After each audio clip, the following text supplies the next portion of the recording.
అంతేకాదు తగిన కాలమందు హెచ్చింపబడేది కూడా దీనులే. కనుక ఈ దీన మనస్సు అనేదాన్ని ప్రతి భక్తుడు, ప్రతి భక్తురాలు సాధన చేయాలి. ముఖ్యంగా దేవుని ఎదుట దీన మనస్సు కలిగి ప్రవర్తించటం అనేది ఖచ్చితంగా మనం గ్రహించి ఉండాలి. మనుషుల ఎదుట మనం కొంచెం దీనంగా మాట్లాడటం, దీనంగా కనపడటం, దీనంగా ప్రవర్తించటం వేరు. దేవుని ముందుకు పోయి మనం దీనంగా వ్యవహరించటం వేరు. మనం దేవుని ఎదుట దీనులమై నడుచుకోవాలి. దీనుడు అంటే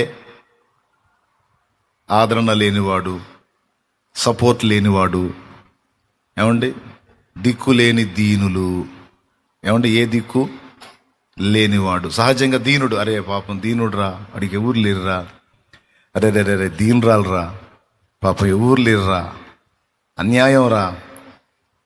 చూడండి, దీనులు అంగహీనులు, అవిటివారు, అరే రే రే కళ్ళు లేనివాడు రా, అరే రే దీనుడు రా, అరే రే కళ్ళు లేనిదిరా, అరే రే అన్యాయం చేయకూడదురా, దీనురాలరా. అవిటి వాళ్ళైతే అరే రే కాళ్ళు సరిగా లేవురా, అవిటిదిరా, అవిటి వాడరా, అరే రే దీనులరా.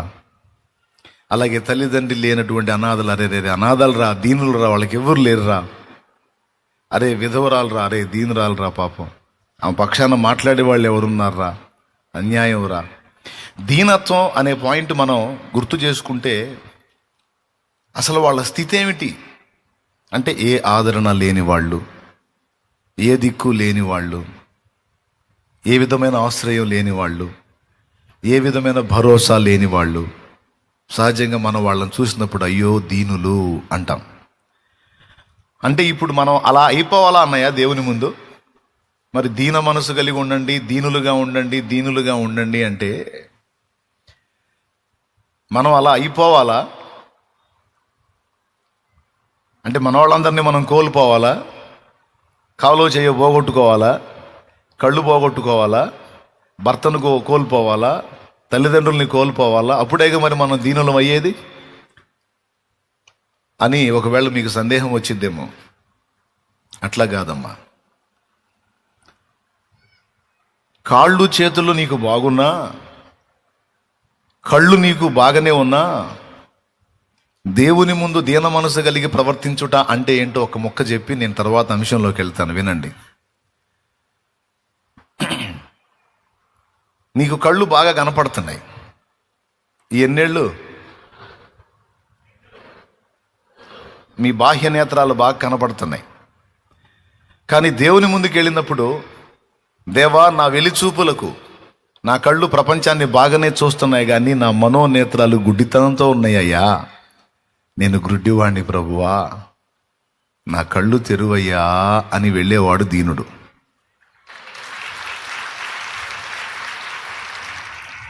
అర్థమైందా?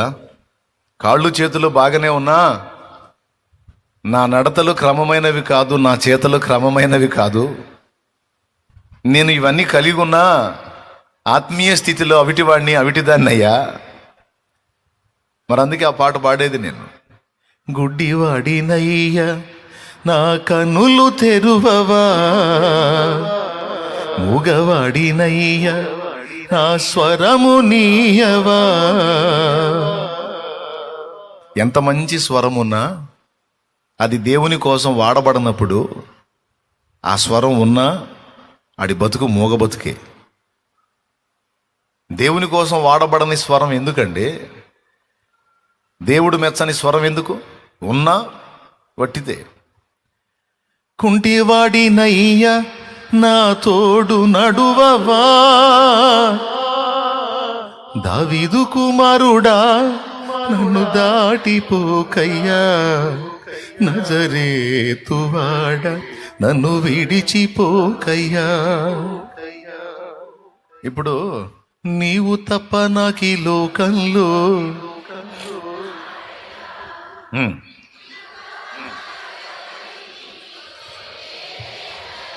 మళ్ళీ పాడండి.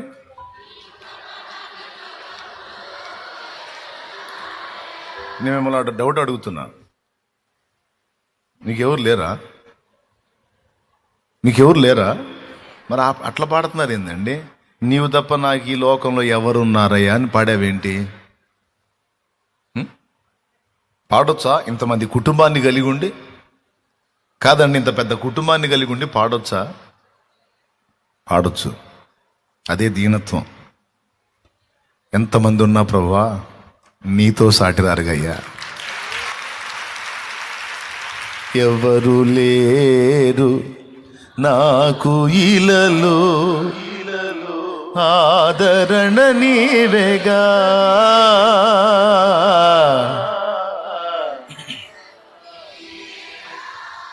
పాయింట్ అర్థం చేసుకోండి. ఎంతమంది అయినా ఉండొచ్చు, కానీ ఎంతమంది ఉన్న మనుషులే.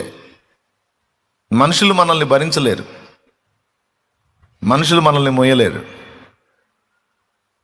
కన్న తల్లి అయినా, కన్న తండ్రి అయినా, కట్టుకున్న భర్త అయినా, కట్టుకున్న భార్య అయినా, కడుపును పుట్టిన పిల్లలైనా, ఎంతమంది ఉన్నా మనల్ని అన్ని విధాలా మోసే దమ్ము ఎవరికి లేదు. హైదరాబాద్లో మా అక్కాయ కరెంట్ షాట్ కొట్టి చచ్చిపోతుంది. మా అమ్మ ఇక్కడ పూజలు చేస్తూ ఉంది నరసరావుపేటలో. నరసరావుపేటలో మా అమ్మ పొంగళ్ళు పెడుతుంది. పొంగళ్ళు సంక్రాంతి పండుగ, పెద్దల పండుగని బట్టలు తీసుకొచ్చి పెట్టి పొంగల్ పెడతారు కదా, పొంగల్ పెడుతుంది మా అమ్మ. ఇక్కడ ఏం పొంగల్ కార్యక్రమం ఉంది, అక్కడ చచ్చిపోతుంది. అయిపోయింది. అంతా రెడీ అయ్యి పూజా కార్యక్రమాలన్నీ ముగించుకొని ఇక అన్నం తినబోయే సమయానికి ఫోన్ వచ్చింది. ఇట్లా ఫలానా ఫలానా అంట అమ్మాయి కరెంట్ షాట్ కూడా చచ్చిపోయిందని చెప్పి ఫోన్ వచ్చింది. అంటే ఇప్పుడు మరి మా అమ్మ ఉందిగా, మా నాన్న ఉన్నాడుగా, మేమందరం ఉన్నాం కదా, ఆమెకి భర్త పిల్లలు కుటుంబం అంతా ఉంది కదా. ఏది అందుకే పాట పాడుకున్నాను. మంచినీళ్ళ చెరువులో బాగా ఫుల్గా నీళ్లు ఉన్నాయి. నీళ్లు తాగుదామని ఉపవాసం ఉన్న ఆ రోజు ఫాస్టింగ్ ఉన్నాను. నాతో పాటు చాలామంది తమ్ముళ్ళు ఫాస్టింగ్ ఉన్నారు. అప్పుడు బాగా దప్పిక అవుతుంటే ఎండకి చెరువులో నీళ్లు తాగుదామని నేను మెట్ల మీద దిగా. 2 మెట్లు నీళ్లలో ఉన్నాయి. పాచి ఉంటుంది, జారిద్దని తెలియదు నాకు. దాని మీద అడిగేశాను, దన్మని వెళ్ళిపోయా. కరెక్ట్గా ఇక్కడ దాకా అట్లా వెళ్ళలికలు దిగిపోయాను చెరువులోకి. షర్టు పట్టుకొని ఆపినట్టు ఆగిపోయా. లేకపోతే ఆ రోజే అయిపోయేది కథ. ఎందుకంటే మనకి ఈత రాదు. ఏం చేద్దాం మరి? ఫుల్గా ఉన్నాయి నీళ్లు. ఆ చెరువులో చాలామంది పడి చచ్చిపోయారు కూడా. ఏం చేద్దాం? ఏకాంత ప్రార్థనకి అక్కడ దొరికింది నాకు ప్రశాంతత. అందుకని ఆడికి పోయేవాడిని. అంటే నా చుట్టూ చాలామంది ఉన్నారు. నేను నీళ్ళలో పడిపోవటం దావీదు చూసి దూరంగా పరిగెత్తుతున్నాడు. నరసరావుపేట పాస్టర్ గారు దావీదు పరిగెత్తుతున్నాడు. ఆయన వచ్చేటప్పటికి నేనేం ఉండేదేం లేదు, అంత దూరంలో ఉన్నాడు. అది అయిపోయిన తర్వాత ఈ పక్కకు వచ్చి కూర్చొని ఆలోచించుకున్నా, నిజమే కదా, ఇంతమంది తమ్ముళ్ళు ఉన్నారు, తమ్ముళ్ళు ఎవరు రాలేదు. నా అన్న వాళ్ళు చాలామంది ఉన్నారు, కానీ ఎవరు ఈ దశలో ఈ క్షణంలో నన్ను కాపాడలేరు. ఎలాగ నేను ఆగిపోయాను? నేను నీళ్ళల్లో మునిగిపోకుండా ఎలా నేను అట్లా ఆగాను? ఆయనే నన్ను పట్టుకున్నాడు. అమ్మైన మరచేను కొన్ని వేళలా, మరువక నువ్వు కాచేవు అన్ని వేళలా. అమ్మైన మరచేను కొన్ని వేళలా, మరువక నువ్వు కాచేవు అన్ని వేళలా. నా మంచి స్నేహితుడా మరువలేను నీ ప్రేమ. నా మంచి స్నేహితుడా మరువలేను నీ ప్రేమ. నీ ప్రేమ మరచుట కంటే మరణమే మేలు సుమా. నిన్ను వీడి బ్రతుకుట కంటే మరణమే మేలు సుమా.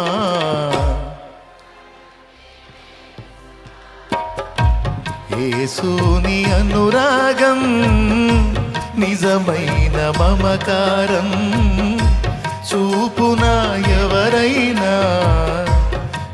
బ్రతుకులో దొరుకునా ఎందైనా ఈ జగతిలో యేసుని. ఆగు, ఇప్పుడు రెండో చరణం వాడు. నా వారు ఎవరున్నా నీ తోడు సరిరారు, చేసి ఉన్న బాసలను. నీ ప్రాణానికి నా ప్రాణం అడ్డు అంటారు. ప్రాణాపాయం కలిగినప్పుడు అడ్రస్ కూడా దొరకరు. దీన్ని బట్టి ఆలోచించండి. సర్వకాల సర్వావస్థల యందు మనల్ని కంటికి రెప్పలా కాచుకునేవాడెవరు? మనల్ని అర్థం చేసుకునేది ఎవరు? గుండె చెదరిన వేళ మనల్ని ఖచ్చితంగా ఆదరించేది ఎవరు? భయము మనల్ని కమ్మిన వేళ మనల్ని ధైర్యపరిచేవాడెవరు? శత్రువు నిన్ను తరిమిన వేళ నీ పక్షాన నిలిచేవాడెవరు? కృంగుబాటు, నిరాశ, నిస్పృహ నిన్ను ఆవరించినప్పుడు నిన్ను లేవనెత్తేవాడెవరు? ఎంతమందికి ఉంది అనుభవం? కన్ఫామ్గా అదే. కాబట్టి నా వారు ఎంతమంది ఉన్నా నీ తోడు సరిరారు. చాలామంది ప్రమాణాలు చేస్తారు, పెళ్లినాటి ప్రమాణాలు, తర్వాత జీవితంలో భార్యాభర్తలుగా ఉన్నప్పుడు ప్రమాణాలు.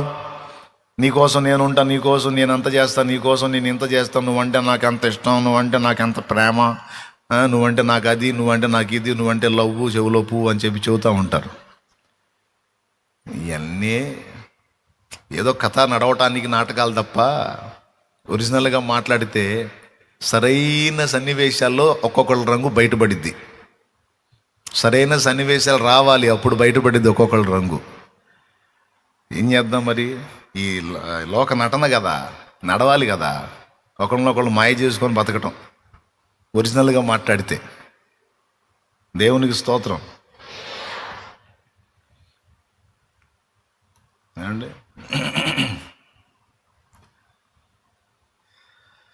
ఏందిరా మాకు విరక్తి పుట్టించేటట్టున్నావు పొద్దున్నే నువ్వు అనవాకండి. నేను నిజంగా మాట్లాడుతున్నాను, వాస్తవం మాట్లాడుతున్నాను. కాబట్టి ఇప్పుడు దేవుని దగ్గరికి పోయినప్పుడు దీనుడైన వాడు ఏం చేస్తాడు? ఎంతమందిని కలిగి ఉన్నా ఏమంటాడు తెలుసా? నాకెవ్వరూ లేరు ప్రభా, నాకు నువ్వే అనుకుంటా పోతాడు. ఎవరన్నా ఉన్నారు అనుకుంటే వాళ్ళ దగ్గరికి పోతాను నేను. నాకెవరూ లేరు అనుకున్నాను కాబట్టి నేను ప్రతి దానికి నీ దగ్గరికే వస్తున్నాను ప్రభా. ఇది దేవుని ఎదుట దీన మనస్సు కలిగి నడుచుకున్నట. ప్రతి విషయమునకు దేవుని దగ్గరికి వెళ్ళుట, దేవుని మీద ఆధారపడుట, దేవుని ఆశ్రయించుట, దేవుని వెతుక్కొనుట. దేని విషయంలో కూడా ఇక వాళ్ళు వీళ్ళు అన్నది చూడకుండా ఎవరున్నా లేకున్నా నాకు నువ్వే దిక్కు అని, చేతులు కాళ్ళున్నా సరే నన్ను నడిపించాల్సింది నువ్వే, నాకు చేయూత నువ్వే. కళ్ళు నాకున్నా సరే, ఈ కళ్ళు కాదు, నా మనోనేత్రాలు వెలిగించాల్సింది నువ్వే.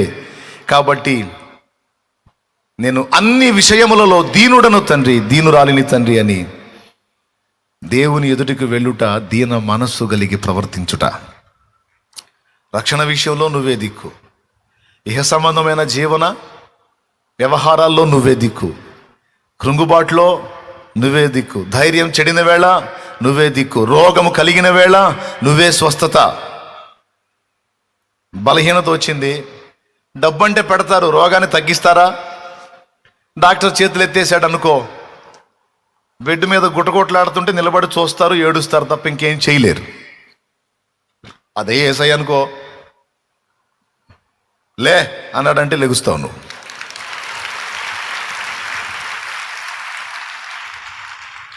ఏంది బలహీనత? భయపడుతున్నావా? భయపడవాకు, నేను నిన్ను స్వస్థపరుస్తున్నా అన్నాడంటే బాగుపడతావు నువ్వు. మారిపోయింది నీ రిపోర్ట్, మారిపోయింది నీ జీవన విధానం, నీ లైఫ్ ముఖచిత్రం, జీవిత ముఖచిత్రం మారిపోయింది. అందుకే నేను నేర్చుకున్నది మీకు నేర్పుతున్నా, నేను నేర్చుకున్నది మీకు నేర్పుతున్నా. దేవుని ఎదుట దీన మనస్సు కలిగి ప్రతి విషయమందును ఆయనను ఆశ్రయించుట అనేది నీవు చేయగలిగితే దేవుని ఎదుట దీన మనస్సు కలిగి ప్రవర్తించిన వాడివి, ప్రవర్తించిన దానివి అవుతావు. అర్థమైందా? నాకు బోళ్ళు అంతమంది ఉన్నారులే, వీళ్ళు ఉన్నారు, వాళ్ళు ఉన్నారు, మా ఆవిడ ఉంది, మా ఆయన ఉన్నాడు, అబ్బాయి వాళ్ళు ఉన్నారు, అమ్మాయి వాళ్ళు ఉన్నారని ఎవరిని ఆధారం చేసుకున్నా నువ్వు దీన మనసు కలిగి లేనట్టు. నాకు మా యజమాని ఉన్నాడు, నాకు అసలు నేనంటే ఎంత ఇష్టమో, నా కోసం ఏమైనా చేస్తాడు. ఇవన్నీ పక్కన పెట్టు. మంచోటి బుద్ధి మాంసం దగ్గరని కొన్ని సన్నివేశాల్లో కానీ ఒక్కొక్కళ్ళ సంగతులు బయటపడవు. ఒకవేళ ఏ మనిషికైనా అంత మమత నీ మీద కలిగింది, ఏ మనిషి అయినా అంత మమత నీకు చూపించాడంటే అది కూడా ఆయన కృపతోనే. ఆ మనిషికి నీ మీద ఆ మమత పుట్టించి, నీ మీద ఆ దయ పుట్టించి, నీకంత సాయం అవతలి వాళ్ళు చేసే పరిస్థితి ఉందంటే అలా చేపిచ్చిన వాడు మరుగునున్నాడు. నువ్వేం చేస్తావు? చేసిన వాళ్ళని చూస్తావు, కానీ చేపిచ్చినోడిని చూడవు. చేపిచ్చినోడిని చూడాల, కథ ఆయనది. సహాయకుడు ఆయన, నీ మీద మమత పుట్టించేది ఆయన, దయ పుట్టించేది ఆయన, కనికరం పుట్టించేది ఆయన, నిన్ను బాగు చేసేది ఆయన, బ్రతికించేది ఆయన.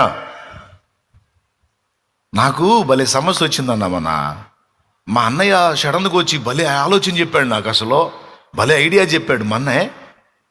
నీ బొంద మిన్నాయకు అంత తెలివి లేదు. మిన్నాయకు ఐడియా ఇచ్చి పంపించింది పెద్ద అన్నయ్య. దేవునికి స్తోత్రం. నేను చెప్తున్నా, ఆపత్కాలమందు నిన్ను ఆదుకొనడానికి కావలసిన ఆలోచనను చెప్పువాడు ఆయన. మనుషుల్నే వాడుకుంటాడు, ఆ మనుషుల ద్వారా. శాలేమన్నా, అన్నా నువ్వు చెప్పిన మాటలతో బతికన్నా, లేకపోతే నేను చచ్చిపోయేదన్నా, నేను చచ్చిపోయేవాడిని అన్నా.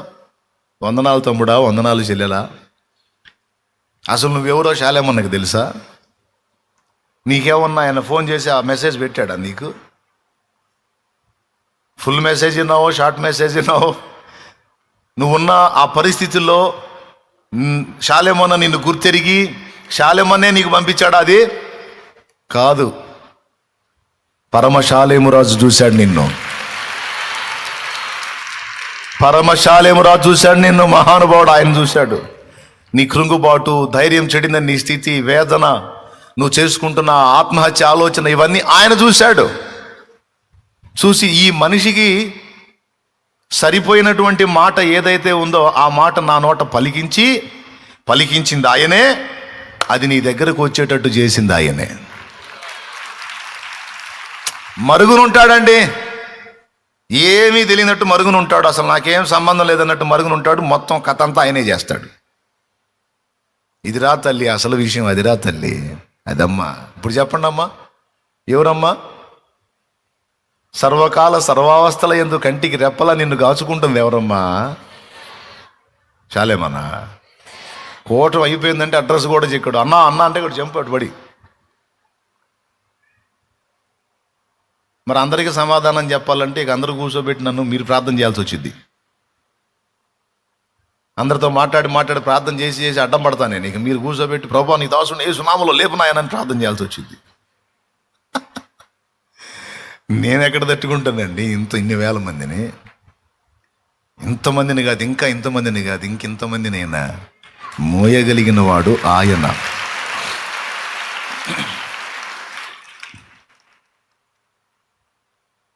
శృతి ఉన్న పాటలకు విలువలు ఉన్నట్లే కృతజ్ఞతనిచ్చావు, కృపలో నిలిపావు. కృంగిన వేళలో నన్ను లేవనెత్తిన చిరునామా నీవేగా. కృంగిన వేళలో నన్ను లేవనెత్తిన చిరునామా నీవేగా. నీ కృప నిత్యముండును, నీ కృప నిత్య జీవము, నీ కృప వివరింప నాతరమా యేసయ్యా. దేవునికి మహిమ. ఇప్పుడు చెప్పండి, దేవుని ఎదుట దీన మనసు కలిగి నడుచుకున్నట్టు అర్థం ఏంటి? మొట్టమొదటి మాట, ప్రతి విషయమునకు నీకెన్ని అవకాశాలు, ఎంతమంది సపోర్టు నీకున్నా ఇవన్నీ వట్టివి నాయన, నాకు నువ్వే దిక్కు అని ఆయన ముందుకు వెళ్ళుట, ఆయన మీద ఆనుకొనుట, ఆయన మీద ఆధారపడుట. ఒకవేళ నీకేదన్నా ప్రయోజనం కలిగినా ముందు ఆయననే మహిమపరచుట. అన్నా శాలేమన్నా నిజంగా చాలా సాయం చేసావన్నా నువ్వు అనకూడదు. ఫస్ట్ ఏసై దగ్గరికి వెళ్ళి, ఏసయ్యా నీకు వందనాలయ్యా, ఎంత సాయం చేసావు తండ్రి నువ్వు అనాలి.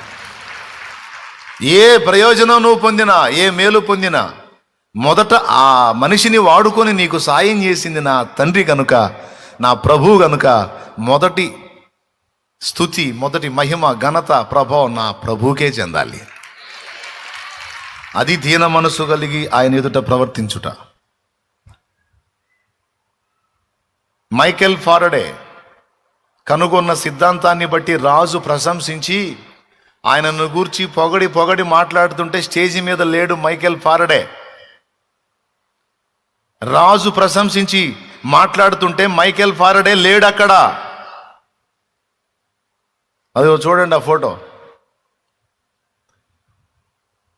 రాజు ప్రశంసించి పొగిడి పొగిడి మాట్లాడుతున్నాడు, ఏం లేడు. ఈయన అడిగిపోయాడు తెలుసా? రాజుని అధికారులని ఆ స్టేజ్ మీదే వదిలిపెట్టి రాజుల రాజు సన్నిధికి పోయాడు. తన గెలుపులో, తన విజయములో, తన సంతోషములో, తన ఆనందంలో దానికి మూలం ఎవరో వాళ్ళు ఎరుగున్నారు. అందుకే వాళ్ళు చరిత్రలో నిలబడ్డారు. ఇదంతా నా ప్రభు కృప కదా. రాజు అంతటి వాడు లేచి ఘనపరిచి నన్ను మాట్లాడుతున్నాడంటే నా దేవుడు నాకు ఈ జ్ఞానాన్ని ఇచ్చి నన్ను ఇలా వెలిగించాడు కాబట్టి కదా. ఒకవేళ నా దేవుడు ఈ కృప నాకు ఇవ్వకపోతే రాజు తనను చూడటానికైనా నాకు అవకాశం ఇస్తాడా? తన గేటు ముందుకైనా నన్ను రాణిస్తాడా? ఛాన్స్ లేదు కదా.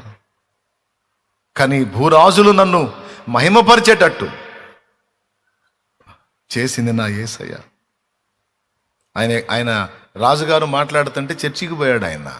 అసలు అంత వేదికని ఎవడైనా వదిలిపెడతాడండి? పొరపాటును కూడా వదలరు. చర్చికి వెళ్ళాడు. ఎందుకో తెలుసా? ఆయన ప్రోగ్రాం, ఆయన ప్రదర్శించాల్సినటువంటిదంతా అయిపోయిన మరుక్షణం నుంచి తన చర్చిలో ప్రేయర్ స్టార్ట్ అయ్యిద్ది. అందుకని రాజున్నాడా, అధికారులు ఉన్నారా, మంత్రులు ఉన్నారా, ఇవన్నీ పట్టించుకోవాలా.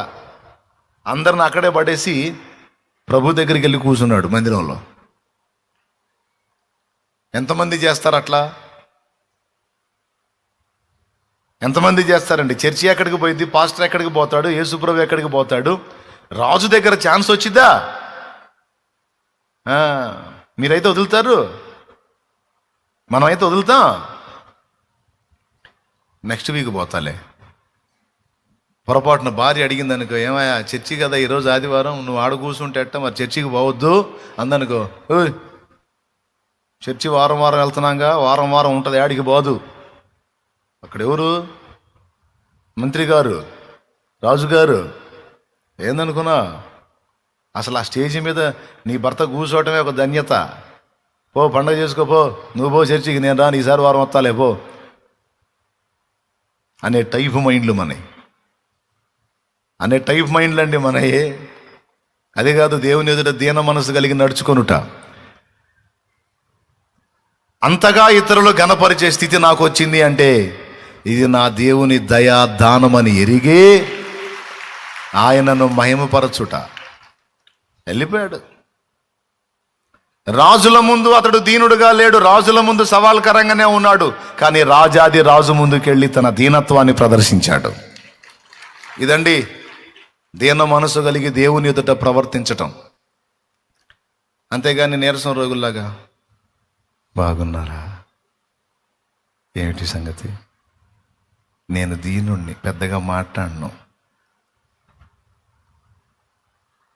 ఇది కాదు దీనత్వం. ఎన్ని ఉన్నా, ఎందరు ఉన్నా, ఎలాంటి ఆధిక్యత ఉన్నా అవన్నీ దేవుని ముందు సున్నా అని ఎరిగి ఆయన సన్నిధికి పరిగెత్తుటయే దీనత్వం. ఆయన పాదాలను ఆశ్రయించుటయే దీనత్వం. ఆయనకు మొర్రపెట్టుటయే దీనత్వం. ఆఖరికి నీ అంతటా నువ్వు డీల్ చేసుకునే శక్తి నీకున్నా, నా ప్రభువా నా వల్ల కాదయ్యా, నీ సహాయం లేకపోతే నువ్వు నా పక్షాన ఉండయ్యా, నా తోడు రాయ్యా అని అడిగేది దీనత్వం.